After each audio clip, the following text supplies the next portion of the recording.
All right, if you could live in the 60s, 70s, 80s, or 90s, which one are you picking? I mean, to be honest, I would rather live in like the 20s, 40s, or 50s out of any of those. So I would have to pick the 90s. I was going to say the 90s too. Yeah. Everybody's always like, oh, 60s or 70s. No. It was terrible. Yeah. Stuff was not great. Yeah. There was a lot of crap going on at the time. Yeah. I mean, there was stuff going on in the 90s too, but I am of the opinion. I liked the 90s, and we were born in the 90s, so we don't remember as much of the 90s as I would like to. True. We are 90s children, we're but mid-90s children. Yes, we were born in 94. So I would like to be able to experience more of the 90s. Okay. The dream of the 90s is alive in Portland. I don't know if you knew that. Well, let's go. My thing is, I think that the 90s are nearly a perfect decade. Really? Why? I just like, and this could be just like rose tinted glasses. Yeah. The 80s are very close, but like from a lens of history, like the biggest thing that you remember about the 90s is a sex scandal. Yeah. You know, like. Yeah. Like that was the worst thing. Exactly. So think about like a sex scandal where we live now is like not even in the news. You know, like. Yeah. So there's just too much worse stuff going on. Like a sex scandal is definitely bad. I'm sure if you laid out top to bottom all of the bad things that happened in the 90s, you'd be like, okay, this was pretty bad. But in the general, like, top of your mind remembrance of like what history was, people think about like the internet was coming around, like technology was advancing like crazy in the 90s. Yep. Felt like the economy was pretty good. I don't know. I was a child. Right. I was also not living in America, so the 90s in a different country may have been different for me. Yeah, I don't know. But I think the 90s were generally a good time. I think we can safely say 60s are out. Too much chaos. Turmoil. Chaos in the 60s. People are like free love. Nah. No. Assassinations. Yeah. Crazy racism. Like not 60s good. Are not in. Not 70s. Good. Terrible economic conditions. And Vietnam. And I was going to say Vietnam. I would have probably died in Vietnam if we were around in the 70s. Yeah, right? And then I would be very sad. 80s. That would be the 80s definitely would be my second choice. Yes. So we're going 90s. But if you live in the 80s, your hair has to look terrible. As you can see right here, I've brought the 80s style back. Can you imagine me with 80s women's hair? Yeah, you'd look fantastic. So we're going ranking 90s. And this is decades that we are alive and functioning in. So probably between like 16 and 26. Sure. 90s top of the list. Then 80s. 80s. 60s, 70s. 60s, 70s. Yeah. I'm with you on that. I agree 100%. Welcome back to the Black Bear Barbell Podcast. What decade do you want to live in? We like to do a little bit of an icebreaker question to begin the podcast. I always love when you surprise me with these. Yeah, I never tell her what the icebreakers are going to be. We've been together for a long time. Yeah. But it's like we've never talked about that. No, so it's like fun and new. I mean, it's weird that you say that because like we have been together for a really long time, but we, I feel like when we talk, we have a shared like history because we've grown up together. So we never had to go through like the icebreaker first date types of questions, like these like stupid whatever.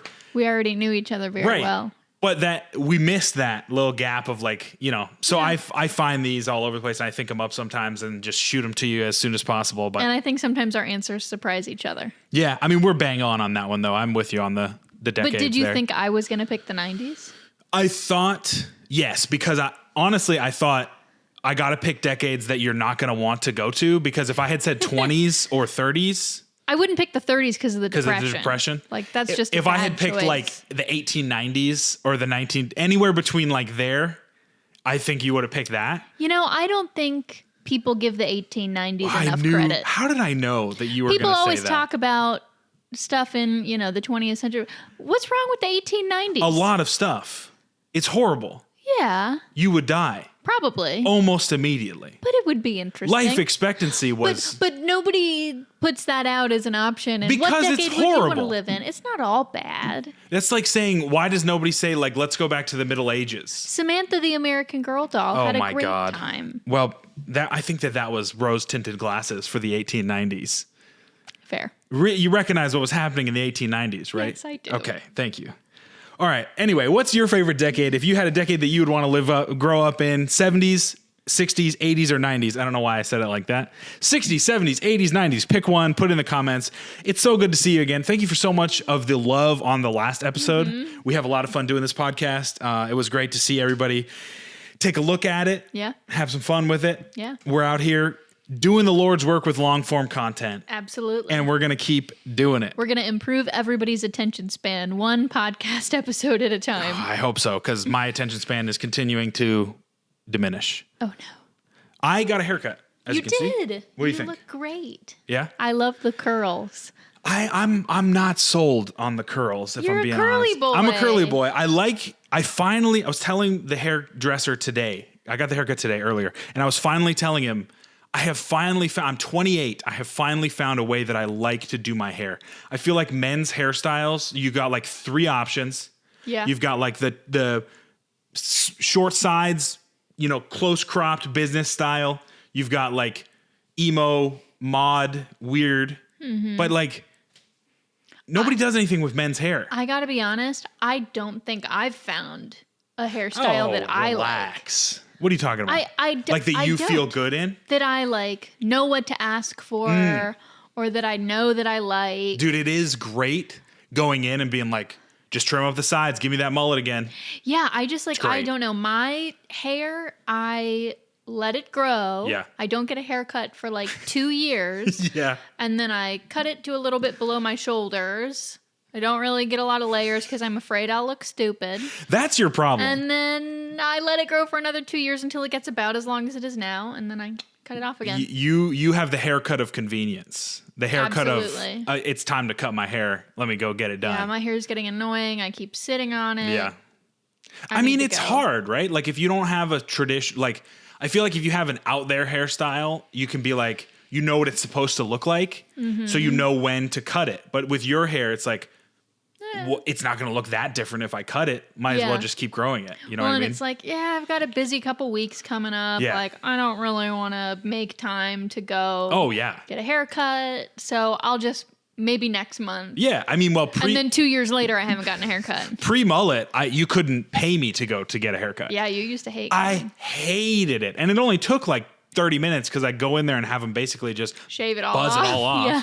But like, I don't know, with the mullet now, I can tell when my sides start to grow out a little bit more. I'm like, okay, it's time. And I'm excited because I like the length in the back. Yeah. It's cool, man. Like, I'm really enjoying my hair these days. Good for you. I don't think I'm going to have it much longer. So that's why I'm really glad that I'm enjoying it. Why you talk like that? Your boy's going a little bit bald in the front. I am. It has not. Stop gaslighting me. It has been stable for years. Yeah, stable balding. It's a slow rate of balding. No, stable means it's not changing. That's what stable means. Okay. All right. Whatever. The other thing that I wanted to talk to you about is it is already the worst season of the year. Yeah, you've been really dramatic the last few days. Don't even talk to me about dramatic. It is the straight truth. It is March 1st. Yes. That we're recording this. Yes. 82 degrees yesterday, on the last day of February. It was. True. I should have taken a screenshot and shown it to you. Because when I was laying on the bed, sweating to death under the fan, I was hot. Yeah. I looked at my phone. Hot. I looked at my phone. It was 82 degrees. Miserable. Yeah. Okay. Where can I go? Where can I go to live in which I'm not going to sweat from just sitting, from just existing? We could move to Canada. I would rather sweat. Sorry to all my Canadian people. I don't know. I'm one of my big dreams is to move to Montana, North Dakota, or South Dakota. That's never going to happen. She is never going to let me do that. I told you we could get a summer home. Oh, who has the money for that in this economy? That's what I'm saying. But what's so frustrating is that like if I was doing stuff and getting sweaty, I understand that. But it is honestly sitting in this house, I start to sweat. I don't know what's wrong with you. Am I diseased? I don't think you're diseased. It's crazy. Like it's so frustrating because I'm a pretty active guy. I want to be doing stuff. At my job, I start to sweat in an air-conditioned gym. It's just annoying. Well, I get it. I mean, I get like debilitatingly cold. That's true. So I can understand that. It's like I get so cold I can't type on the computer. I get so cold I can't go and I have to stay under a blanket. Like I don't want to devalue your feelings, but being hot is 1,000% worse than being cold. I can understand that. That's fair. Like, I love you, and everything you just said is 100% true. But like, society, I love to say society. Society, like, looks at somebody who's sweaty and they're automatically gross. Yeah. You know what I mean? Yeah. Like, when you're cold, you don't have an outward, like, ooh. But if you're pitted out and you got a little sweat on your brow, you are an outsider. I don't think it's you that are. serious. I promise you. I promise you. That serious. But I'm finally coming out of the time of the year where I'm constantly uncomfortable. Oh, so you're living your best life now. The last day or two, I've finally been comfortable. Oh, so just not me, baby. But I've been miserable for months. Guess what's coming your way? Debilitating allergies. Because again, in this my fine allergies are worse in the fall. No way. Yeah. That's when crazy. I always used to lose my voice. That's crazy. Yeah. No, already March 1st, the pollen is already bad. Yeah. I didn't have allergies until we moved to Georgia. Yeah. And I lived in other southern states. I didn't have seasonal allergies until Georgia. Dude, something about the trees here, man. They just are out to murder you. Yeah, in the fall, it's the ragweed that gets me. Oh, yeah? Mm-hmm. No, it's everything. I think it's dust for me, but also the yellow pollen, because my dad is really allergic to the yellow pollen. I don't know, man. It's horrible. You wear masks when you're outside like your dad. I just really don't understand people that are like, spring is my season. Like, talk to me. Yeah. If that's your season, I get it, I guess. But like, fall and winter kick spring's ass. I like the fall better than I like the winter. It is insane to me. I just don't get it. But I guess I like the fall. No. That other people like spring. I guess other people, I said, don't sweat like a crazy person. Right. I think people like to be able to like wear shorts or dresses and the pretty flowers. You can go to the botanical garden. But the thing is, I'm wearing shorts in the fall and the winter. So it's like So you understand the joy of wearing shorts. Dude, if I could wear a skirt, I would. Maybe that's gonna be cooler. I don't know. Maybe I started wearing kilts. Maybe. You could pass for Scottish. But the thing, like, I've looked at like moisture wicking fabric. Enough about me sweating. We've been talking about me sweating for like 10 minutes. I wanted to talk about the allergies. Yes. I wanted to talk about the allergies because I wanted to talk to you. I've started a couple new supplements. Have you? And being that this is a variety podcast in the shape of a fitness podcast. I didn't know there were supplements for allergies. Yes, there are a couple. Oh, I'm not using one specifically for allergies, but whenever my allergies start to kick up, I start to take a lot more vitamin D and my Claritin, which is not a supplement, it's a medication. Right. But in my head, it's like a pill that's going in my stomach. So I'm it gets me in the mindset of supplements. It's a tenuous link. Just let me segue, I'm letting you. Don't tell the people how the sausage is made. Anyway, I started a new supplement. It's called Glycine. And it's supposedly, it's an amino acid. And it's supposed to help you sleep. Okay. Because, as you know, as the people may know, I'm the worst sleeper. You're a bad sleeper. I think it's because I'm hot all the time, but let's not go there. I'm just a bad sleeper. My mom's a bad sleeper. I've always been I think there's a big genetic component for you. Dude, and I've done a lot of research on sleep. I've read a couple sleep books, and I did all of the no-cost sleep aids, right? Because I didn't want to jump immediately to like melatonin or supplements or whatever. If you didn't have to. Exactly. I am the type of person that if I don't got to take a pill, I'm not going to take it. Yeah, you're very medicine averse. Oh, I don't like doctors. I don't like dentists. I don't like them all. So if there's something that I can try outside of medicine or supplements, I'm going to do that. And it's also easier to do things like meditation or is it though? Whatever. Because some people, I think some people have the idea that, let me just take a pill and that will be my magic bullet and then I won't have to do anything else. But like if you're taking a pill, then you have to like remember to go to the store or order it or Amazon, remember to take it. People don't remember to take pills like they're supposed to. You're dealing with too many old people. Yes. That's the issue. Because I think every young person remembers most of the time. I forget to take my vitamins sometimes. All right. I have a thing set on my phone that reminds me to do it. So do I. Maybe you're right. But we just know how to use technology better than the old people do. Maybe. We also don't have cognitive deficits. Again. Generally speaking. Just yet. Although I am starting to like forget my words. I think it's the poor sleep and I think you're stressed out. Dude, what was it yesterday? I was just sitting. Stale. I couldn't remember the word stale. Yeah, it was crazy. I was eating pretzels. And you were like. And I was smacking my forehead because all I could think of was rotten. Like I can think of words adjacent. But like to say that out loud is a cue to yourself. That is actually a strategy. But I shouldn't need a strategy. I'm 28 years old. Again, I think that has a genetic component. I think it has a genetic predisposition. Yeah. Because my mom cannot remember a word to save her life. Names or words. She always calls all of you by the wrong name on the first try. It does not matter. And it's really funny because it's like maybe she has something to say to you and she also has something to say to your brother. She'll say, Jonah, do this. Yep. Jonah, Davis, do that. Like it's always reversed. Always wrong. It is not one specific name. No. She will call whoever she's talking to the opposite. Yes. Every single time. It is without fail. It's so funny. It's great. But I think there's that. And then I think on top of that, when you add on things like stress, poor sleep, you have a lot on your mind. Yeah. It exacerbates that. I mean, that's definitely true. That is what it is. Yeah. I'm a speech therapist. I know. I'm listening to you and I'm taking that in, but it's like, also there's always like the slow march of time and you're worried like, oh my God, has it finally come for me? Like what's so funny is right now, physically, I probably feel the best that I've ever felt. Yeah. Like I feel like I'm coming into my physical prime. I'm stronger than I've ever been. Yeah. Like I'm recovering better from exercise.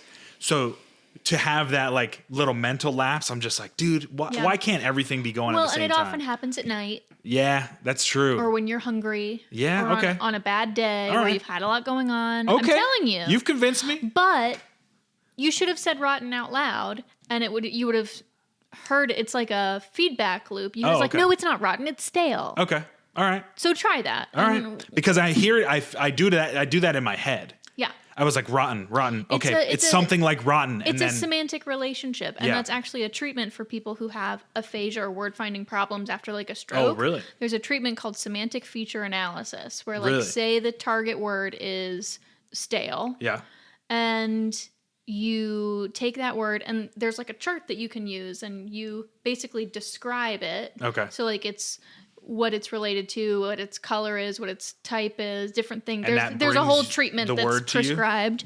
And basically it's teaching it as a strategy. For people who are very, very, very impaired, you can teach a set of words, like functional words, and teach it with that strategy. Or for people who are higher level, you can use that as a strategy. So it's like you can't think of a word and in the moment you know, okay, I can describe it by these 10 parameters. Yeah. And hopefully prompt the word. That's fantastic. Yeah. But all of those people have had traumatic brain injuries that are causing them to not be able. I have not. Word finding is word finding. That's wild to me. Yeah. There has to be like in my brain there has to be something that is causing that issue.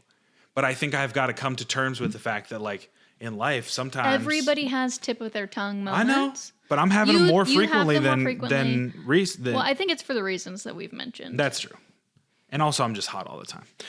I think. Anyway, we started this with the conversation about supplements. Yeah, we got way off track. Which is what happens. This is a podcast. This is long form, baby. Glycine. Yes. Amino acid. Yes. I will say, I've been taking it for like 5 days. I have noticed already. Really? So basically, what it's supposed to do is it works on body rather than mind, right? So melatonin is an active neurotransmitter to produce drowsiness through whatever mechanism it is doing in the brain. Yeah. That's why a lot of times people say don't use too much of it because you become over-reliant to it. I did some research on glycine. Now, this is very basic research. Again, don't crucify me. I'm not a scientist. I'm just reading and absorbing personally. I'm also not making any recommendations. But what I've read is that it works not as a muscle relaxer, but kind of in that same space where it soothes and calms the muscles.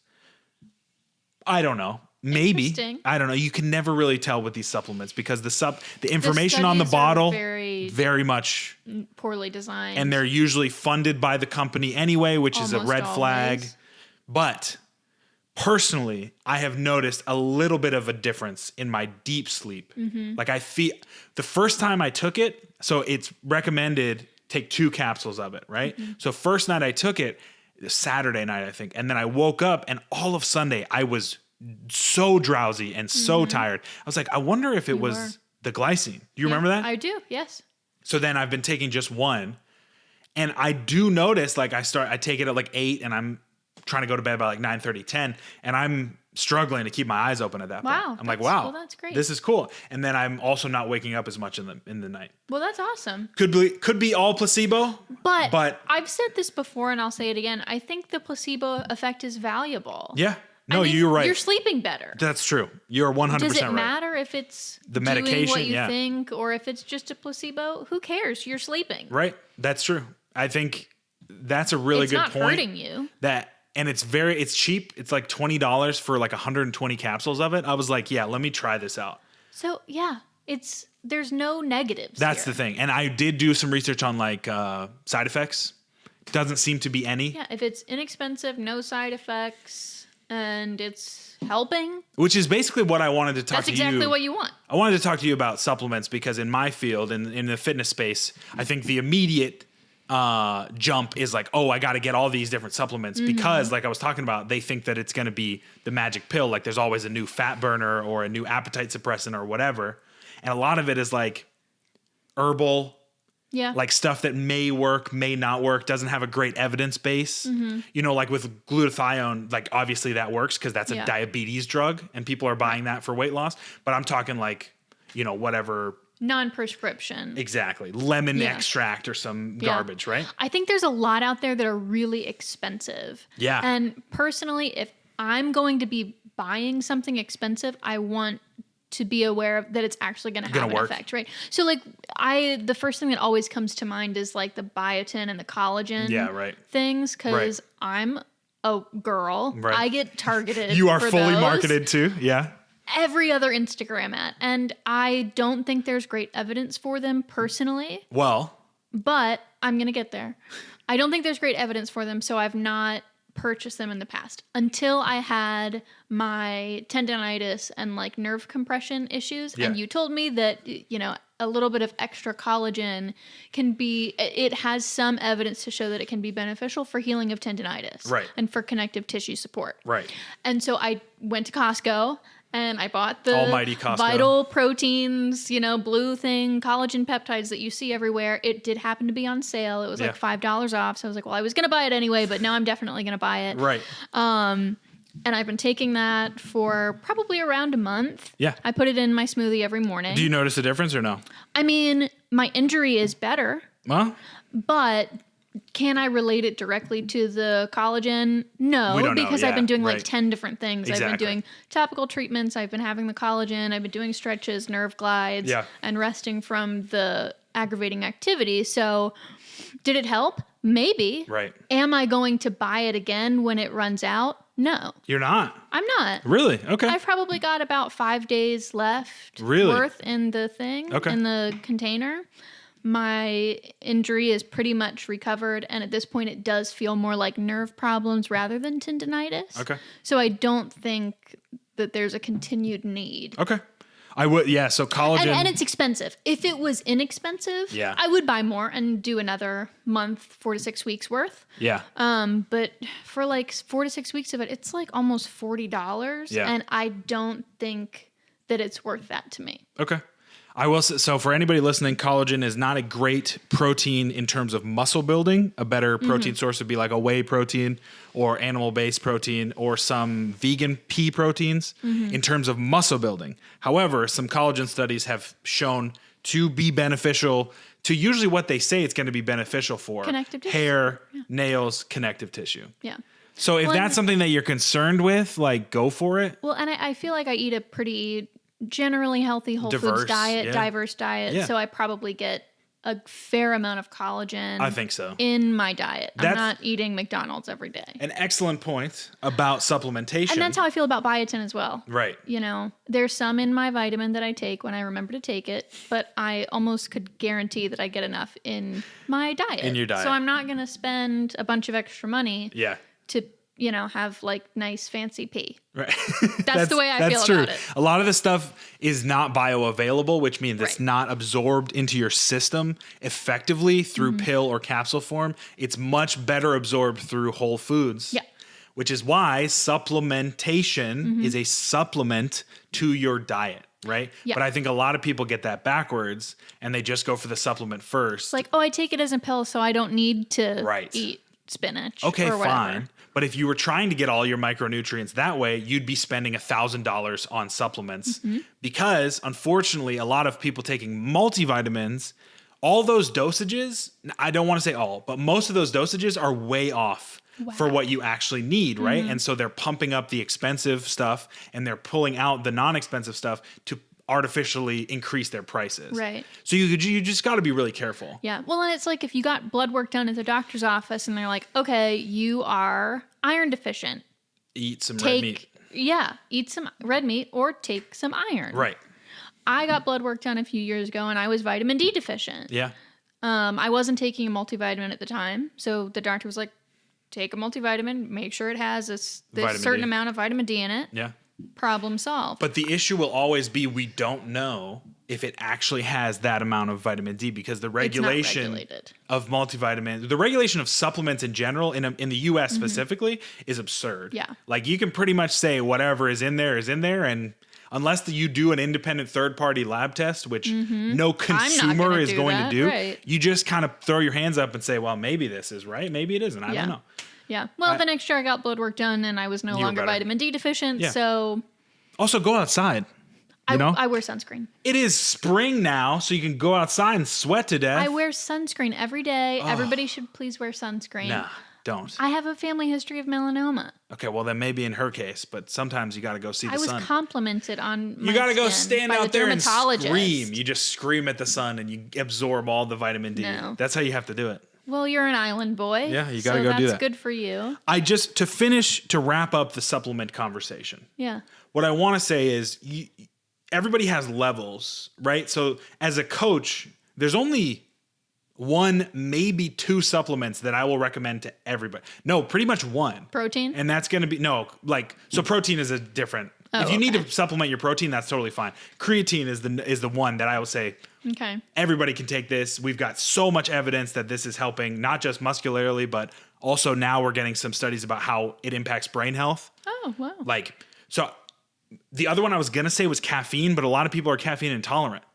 So you got to be very careful. So there's people that don't need any supplementation and are good. And then there are people like me where I may not need any supplementation, but if the price is right and I want to try something, then normally what I'll do is try it. I'll buy a bottle of it, whatever, go through a course of it, 3 to 6 months. And then if there was a marked change, I'll probably keep buying Glycine. Then I'll keep buying it. But that doesn't mean that it's going to work for everybody, right? You know? So if you have the financial means for it, because the one thing I don't want you to do is waste your money. Yeah. And you can waste your money very easily. On supplements? Oh my God, yeah. I mean, it's almost predatory the way that they advertise some of these. There's two issues. Honestly. Which we need to have another conversation about gym wear and gym equipment. But there's two things in the fitness space that are just predatory. And that's gym equipment and gym wear, like sportswear, and supplements. Because let me tell you, I have worked out in a Hanes black t-shirt for 5 years and I have never needed anything else. Gymshark, any of these crazy, because you look at the Hanes black t-shirt, $10. And then, for a 3-pack. And then you look at the same thing, $35 for one. You'd be lucky to get something for $35 off a Gymshark. Dude. Absolutely. I don't understand. That's a topic for another podcast. I would love to talk about that. That's crazy. Yeah. So we're going to move into the one big fitness question of the day. We went to Reddit. This is from J Adams 10. Okay. All right.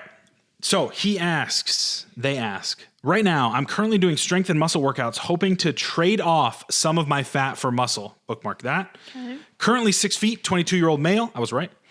Weighing in at 199 pounds with a bit of a gut forming. I did a 30-minute equipmentless exercise this morning. That's part of my program. According to that, I burned 95 calories, and I need to eat. So if I eat a breakfast that will be more than 95 calories, did I just throw away all my progress from this morning? This is a really, really interesting beginner question. Sweet guy. I'm not trying to lose weight more. I'm just trying to trade off my fat for my muscle. Okay. Couple things. Let's recontextualize this a little bit. Okay. He's going for a body composition change, right? In which his body fat percentage is coming down and his body muscle percentage is either going up or staying the same. Right. First and foremost, you cannot trade fat to muscle. Your cells are not going to change. Yes. Muscle cells are muscle cells. Fat cells are fat cells. I understand what he's saying, but I do think terminology is important in this case. Yes. You cannot turn fat into muscle. 100%. You can lose fat. Mm-hmm. You can increase your muscles. Yes.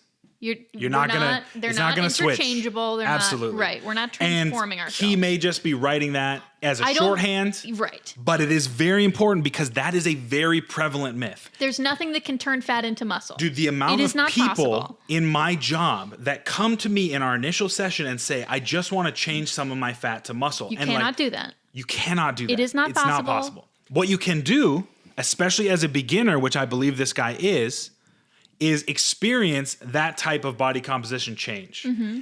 So when we talk about the functional terms are like maintaining, main gaining, lean gaining, something, whatever you want to call it. Mm-hmm. It's the idea of simultaneously losing fat and gaining muscle. Having two goals. Exactly. Which is possible in a couple different scenarios. If you're untrained, mm-hmm. if you've never done any resistance training, anything formal, usually you will experience incredible rates of muscle growth. And if you're also in a calorie deficit during that time, incredible rates of fat loss. Yeah. That will run out as you become more adapted, but that's one way. The other way is if you're using anabolic steroids. Mm-hmm. In a lot of cases, if you are very, very, very overweight, you can experience that same change because you've got so much fat to lose. Yeah. And you can also build muscle in a calorie deficit. But if you're normal's the wrong word, but if you're in a healthy average healthy body fat range, normally, and the way that I coach people is you're going to need to do one and then the other. Mm-hmm. You're going to need to lose a little bit of body fat and then try and gain a little bit of muscle. That's what I was going to ask you is having two goals generally efficient? And it sounds like the answer is no. No, unless you're in one of those categories that we just talked about. What you really want to do is go full force to one and then go to a maintenance phase, and then go to the other. Is it true that if you have more muscle mass, you're going to burn more calories? Yes. So would you recommend building muscle first so that you can have a higher rate of energy consumption? Stop me if you've heard this before, but it's all highly individualized. Okay. So in my intake with people, you always want to ask what the goal is. Let's say, for example, that I am dealing with someone who is moderately obese. Mm-hmm. And they come to me and they say, I want to be 50 pounds less, but I don't just want to lose weight. I also want to look better. And for them, that means being more muscular. Mm-hmm. The immediate health concern for them is fat loss. Yeah. Just because, if we're moderately obese, we do run the risk of developing some metabolic diseases. Mm-hmm. That's just a fact, right? So we want to bring the fat off first. Yeah. And in that process, because he is most likely moderately obese, we can still see some muscular gain, right? It's not like if one thing's happening, one thing is not going to happen. It's just less efficient. Yeah. So it's always a push and pull. Yeah. Right? If you're, a relatively skinny fat human being, like you've never really dealt with weight issues on either side of the spectrum, too small, too big, whatever that is for you. Mm-hmm. Most of the time I will do a muscle building phase first because I find it's easier if you have the calories to really have the energy to work out, it's more rewarding. Mm-hmm. Also, you can learn the movements in a way that you're not going to get super beat up. When you're in a calorie deficit, soreness is worse. Yeah. You just feel tired all the time. So I don't want to stack on a lot of negatives. Yeah. So usually I like to really push people for a muscle building phase first and then probably do a deficit. So this guy's 200 pounds at 6 foot. So you would probably recommend muscle first for him? Yeah. And honestly, because he's not overweight. I would say this guy's so early on his fitness journey. You can tell from the question, whatever he does is probably going to help him out. Mm-hmm. Just continue to push for good form in the gym first and foremost. Understand your exercises, understand how to connect to the muscle. Yeah. And then it's hard to learn both things at the same time, resistance training and nutrition. Mm-hmm. So I usually say the resistance training part of it is the easier part of it. Yeah. So because you're a beginner, you have the opportunity to really go hard in the gym, see the results you want to see. And then once those start to kind of fall down a little bit, then you retune your nutrition because then you can get that extra boost. Okay. The other thing that I wanted to touch on is his question about eating breakfast and it becoming eat your breakfast. You can still eat breakfast. The thing that's important is like you have to look at nutrition in a long term. It's never just one meal. One meal is never going to kill you. Right. It's usually, I'd say, a week. Mm-hmm. Like I look at my people that are doing calorie deficits or surpluses in a week. Are we in a week-long deficit? Are we in a week-long surplus? Mm-hmm. I don't really care how you move those calories around day by day, meal by meal. And eating breakfast doesn't cancel out your workout. Exactly. Right? He still worked out. He still, did overload of his muscles. Right. He still, burned some extra calories that he wouldn't have otherwise. Right. Like, you That's still the eat thing. 3 meals a day, even when you're... He's really dialed in and looking Yeah. at this in a microscope and not seeing the entire picture of fitness. I think he's a beginner and he really wants to understand the mechanism of what he's doing. And I think that that's important. Yes. But what's so important is humans are not lab experiments. We've got so much stuff going on. So your total daily energy expenditure may be really high. We don't know what your job is. You may be sedentary, you may be moving. Like these calories don't really mean anything to us because we don't have the whole picture. And the whole like 95 calories burned thing is That's probably wrong anyway. Yeah, BS. Yeah. We're never going to know. It's wrong. There's just a lot of this is a great question. And that's honestly. not on him. That's on the technology. There is no technology that can really accurately estimate until they figure out how to put it in your skin, and people want to do that. I don't know. I might do that. I don't know. It's going to be another tracking device, so who knows? Yeah. But I think it's an excellent question, and I think it's a very common question for a beginner. Yes. All right. Now that we've solved the food question or the fitness question, let's move to the relationship advice. Okay. I got a good one. I actually just picked the top one on Reddit today, so right. I was in a rush. Let's see what it is. Okay. My 32 male, that's him, wife, 25 female, is very close with her guy best friend of 27 male, and I'm not sure if I should say something. I really don't want to come across as the controlling guy that cuts his wife off from her friends, but I've just witnessed my son call another man Dada, and my wife did not do anything but laugh. Her friend at least had the decency to realize he'd done wrong because he tensed up and looked at me in a panic as if he expected me to kick him out. I've been married to her for almost 3 years, so I was expecting her to stick up for me. I feel like he's spending more time with my son than I do, and he's always over, and I work long hours. He works night shifts, so during the day, he's almost always at my house, and I come to him being there. He's constantly there doing something with my son, and my son loves him, which hurts me very much. My wife is pregnant again, and I've told her I've been thinking about cutting my hours because I want to be there for my kids, but she threw a fit because she needs the money so she can stay at home with the kids, because that's better for them. I just want my kids to bond with me and not that other guy. She doesn't seem to understand that parenting is a team thing. It's almost like she doesn't want me to be involved. This has just made me realize that I really need to be more involved than her best friend, and I don't know how to peacefully go about that. Any advice? Wow. That's kind of a really 180 from our fun Paramore question last week. Well, and we're not parents. True. So there's a lot that we won't understand about this question. True. How old is the kid? Does it say? It doesn't say, but it sounds like he's just now to learning talk. to talk. So I do want to say the fact that a child said Dada to a grown man is developmentally appropriate. Truth. We've all seen, look at all these chickens. Yeah. Like, to her, chicken means bird. Yes. Because she probably just learned that word, right? Absolutely. So this kid would probably call almost any grown man that he's somewhat familiar with Dada. Dude, fantastic point. I wasn't even thinking about that. Yeah. So would that make somebody uncomfortable? Absolutely. Yes.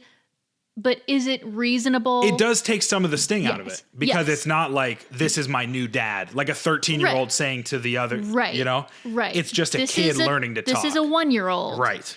That's a great point. Who has a 5-word vocabulary. Yes. He would call, any woman mama, probably. Yep. Or any toy a ball. Yeah. Like, that's normal. All right, let's step on the third rail here and talk about the male to female friendships. That's a tough one. Tough, dude. It's a really tough one. Listen, in my younger years, there were moments when I thought it's not possible. Mm-hmm. I honestly did. Mm-hmm. I've grown kind of out of that because I have female friends that I'm very, very close with. But not that I'm not close with. That's true. I don't have any, I guess for us, but again, we're unique in that both of us grew up together. Time. So all of our friends are the same. Yeah. We're not bringing different friends to this group. You know what I mean? Like if I'm trying to think of a scenario in which I had a bunch of guy friends and we met, say, when we were 23. and then we got married and you started to become really close with one of my guy friends. Yeah, that would be weird. Weird, but also something that I think if we discussed it, I think I would probably be okay with it. I'm not a very jealous guy though. Yeah. So I can understand. And the kid, we don't have a kid. The kid is not a part of this. Yeah. So I'm going to take the kid out of this for our discussion. Yeah.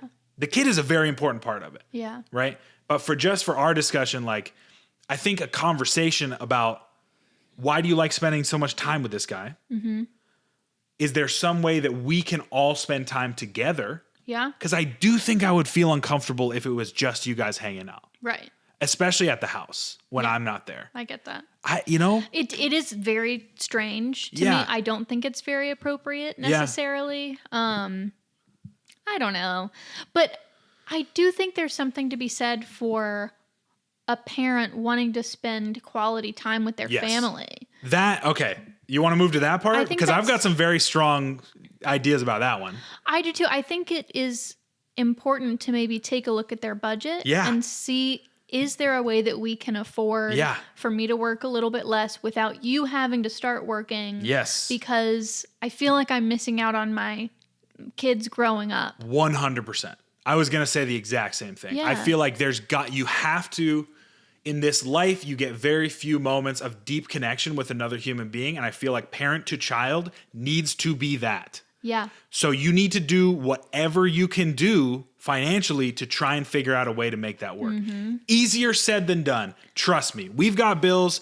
Everybody's watching has bills. It's hard. It is really, I'm not saying that it's not hard, but you have to really try. But what can we sacrifice to be able to gain this wonderful, beautiful, lifelong relationship? Especially because the guy really seems like he really wants to. He wants to be a dad. Especially with another kid on the way. Yeah. Which, I don't know, if you're having trouble financially having one kid, maybe we don't have another kid. But that's... But it sounds like they're doing okay. All right, I guess. She's able to stay at home. Yeah, but not if they have a second kid.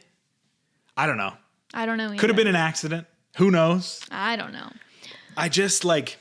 It hurts because this is a really tough situation. Like, and we're talking as if these people don't exist. These are real people. So, it's really hard for them to be going through this. I think it's a very special thing for someone to want to be so involved with their kids. Yeah, because that's not usually the case. There's a lot of people who don't want a relationship with their kids. Absolutely. He says he works long hours. Maybe there's a way to work slightly different hours or ways to engage with the kids outside of working hours. I mean, my dad worked long hours growing up. Yeah, so did mine. At certain times of the year, our dads both work in tax. Yeah. So there are very busy times. But I remember growing up, Dad always would take me and my sister out on daddy-daughter dates. Yeah. Like at dinner time. Like that's after business hours. Yeah. It's like you come home from work and you the perspective. There's ways to do it, but it might take a little bit more effort and planning things in advance. Yes. But I think that you can reap a really great reward from the time spent planning that out. I think that's a really great point because you can change it from passive time spent together to active time spent together, right? And I don't know for you, but for me, it was always more special, the active time spent together, the time when either my mom or my dad made space in their schedule to be with us. It was awesome when we could just sit around on a Saturday and watch football together. That was great. Yeah. But what really impacted me was I've taken time out of my own schedule, or we've set aside this time to be together. So I think that's a way to kind of say, okay, I can keep my hours relatively high and just carve out some time that I would spend alone and do it with my child. Right. Now the kid's really young. Right. So that's the thing. Is you can't really be as active. Right. Right. So, But it's something to think about as the kids grow up. Yeah, true. And I don't know. It does take effort, but I think that any good relationship takes effort. Absolutely. It's like you carve time out of your working heavy hours to get to know this lady and marry her and have a relationship with her. And that's great. Yep. So, it can be done, but it's not easy. Life isn't easy. Life is full and busy. Yeah. But you find a way to make time for the things that matter to you. Yeah. I think action steps here would be first and foremost talk to the conversation. I mean, clearly, you need to really define what her relationship to the guy is. Yeah. And I would talk to the guy. I would start with a conversation with my wife. Yes. What is your relationship with this guy? And I would talk to him. And like, this is what it looks like to me, and this is how it is affecting I'm not me. saying that you knock down his door with a shotgun. Right. I'm saying, hey man, you're spending a lot of time over here. I'm cool with you. I would like to know you better. Exactly. Are you guys just really close friends? What's your history together? Like you gotta feel it out. Cause there's definitely moments where definitely weird. Best guy friend can kind of scoot on in there. And next thing you know, he's your kid's parent. Like it happens all the time. Yeah. So, but communication is key in the first thing. And then with your kids, it's like, you got to carve the time out.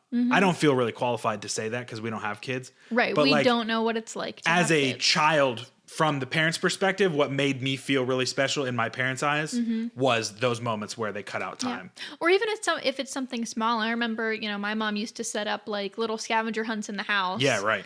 And it's like we'd come home from school and it's like, oh, this was so sweet. Mom set up this thing for us and there's like a little prize at the... It was a 20-minute trip to Target dollar section, right? And 10 minutes to put the cards out. But you still remember that. Book. We love that. Yeah. Well, and you remember a few years ago at Christmas, we had a Christmas scavenger hunt, and you were like, okay, scavenger hunt. Elise and I were so excited because it was a very special memory from childhood. Absolutely. That showed that mom, thought about us. Yeah. Even if it was 10 minutes of effort. Yeah. It was still really meaningful. So it doesn't take a lot. No. That's the thing is I think again, not a parent, but I think that a lot of parents have this idea that it has to be this grand gesture. A kid is a kid, dude. Yeah. A scavenger hunt is incredible for them. Yeah. Like that's the coolest thing ever. Oh my gosh. They have not yet and been there was touched a sticker sheet at the end of it. and jaded by this earth yet. Everything's good, right? So, there are ways to get around that for sure. Yeah. I know that was a tough one. I'll try and find a more funny one next time. Yeah, I hope. Well, we had a funny one last time. First of all, these people might not be real. That's always how I get out of this is you don't know. They might not be real. All right. What was the best book you read in February? Do you have one off the top of your head? I feel like there was a good one that I read. You want me to go first and you can think of it? Yeah, you go first. So I just finished the biography of Thomas Jefferson. You did, and I'm proud of you. I'm on a quest to finish all of the presidential biographies before I die, which I think I will do, but they're getting longer. Like the Thomas Jefferson one is over there. It was, 600 pages. It was long. Long. 400 pages of notes, though. Hey, we don't even need to talk about that. It was not 400 pages of notes. No, it wasn't. Anyway, I read that one and I was a history major. I graduated, with a history degree. I love history. I think it's very important to study history. Mm-hmm. I think that in today's society, it can be hard to read about these men that founded this country, but also have such a stain of being slaveholders, of participating in a horrendous act, right? Yes. But I do enjoy reading, because a lot of good biographies have a lot of primary texts. Mm-hmm. It's their letters in between each other. Mm-hmm. And what I didn't realize about Thomas Jefferson was like morally, he talked about the problem of slavery very early on in his life, like very, very early on. The issue, I think, is that you can talk about and you can know that something is bad, but the counter argument will be, well, you were the highest office in the land. Why didn't you do something about it? Mm-hmm. I get that question. Mm-hmm. I understand. Like, you can sit there and you can ask the man that thing, but you also have to look at the whole picture and understand the turmoil that the country was in at the time, right? He was holding an experiment together, right? Mm-hmm. So a lot of people don't realize like the country almost failed in between the signing of the Declaration of Independence and like his presidency because it was the constitutional congressional, right? They had no idea what they were doing basically until they started to kind of flesh out how much power is the president going to have? What's the Congress going to do? And he really did all of that. Yeah. Which is really impactful. Yeah, it's hard. Well, because it's hard because, he had a moral argument against slavery, but... most people know about him is that he fathered... slaves, slept with his slaves, 500 abused slaves, them. right. Yeah, that's really hard to reconcile. And I 100% agree, and I would never try and reconcile that. Yeah. But I think when you study history, especially American history, but history of any kind, atrocities were very commonplace mere 200 years ago. 100 years ago, 50 years ago, right? Yeah.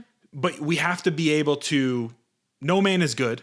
Mm-hmm. So we have to be able to kind of say, okay, what can I glean from this that was positive? Or what stage did he set for Lincoln to free the slaves, for the 13th, 14th, and 15th Amendment? Without his movement towards more executive power, I don't think the stage would have been set for the things that happened down the road. Yeah. That's the only, and it's really hard to reconcile that when you read these books. Yeah. Because and the author talks about that in every chapter. It's like, it was a major part of all of their lives, and it's going to be a major part of all the presidents' lives all the way through. Race relations will be, that's part of the story of this country, right? Mm-hmm. But I think it's interesting to read that and try and put yourself in the shoes of that person during that time period. Mm-hmm. So that was my favorite book in February. Mm-hmm.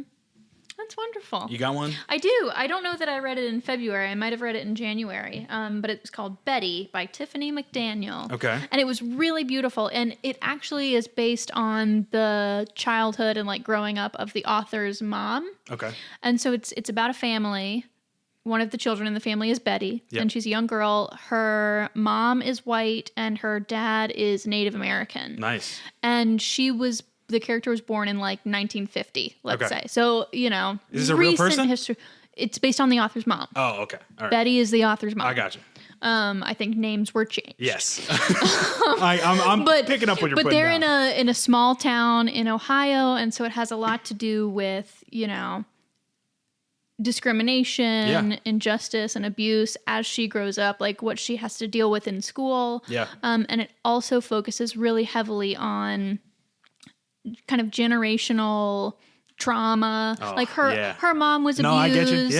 Yeah. Her, brother abused her sister. One of her other sisters had a lot of problems, and it was kind of passed down through the family on her mom's side. Yeah. And then there's her dad who made a lot of effort to create a magical childhood for them. Yeah. So, and he was the one who, he grew up discriminated against and, abused by people, fired from jobs for no reason. And so he sees his kids, and especially Betty, who takes after him, in physical appearance. And he sees her getting bullied by the kids in the community. And he finds ways to teach her about her heritage and teaches her to garden and tells her magical stories and things that are hard. He, will spin a story about it and, make things as okay as they can be. Nice. And so there was a lot of really interesting, family dynamics, really beautiful writing. Which you love. And there was I think it's maybe the first sentence in the book. It's a woman comes of age against the edge of a knife. Yeah. Just really beautiful writing that makes you think. And I don't know. It was a very enjoyable reading experience and a good story. I feel like I learned about other people's experiences in a different time and people of a different heritage than me. So I enjoyed reading it. It was a very good book. And it's a recent release, which I don't always read a lot of. Yeah. But it's exciting to find a new author. I mean, I would read anything that she wrote. Her.